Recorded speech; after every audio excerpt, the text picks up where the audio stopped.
مش كل الإنجازات بتتشاف.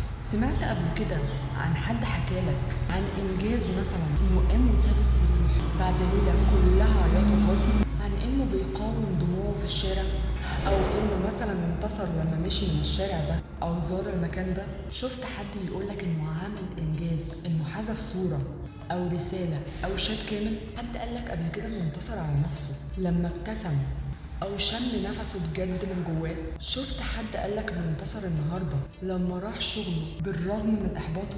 أو حد قالك إنه بيقاوم أفكار كتير قوي كلها مؤلمة ومؤذية بس هو لسه بيقاوم؟ أو حد قالك إن هو قد إيه انتصر ولسه بيعافر في الحياة وفي علاقاته أو بيته أو مع نفسه حتى؟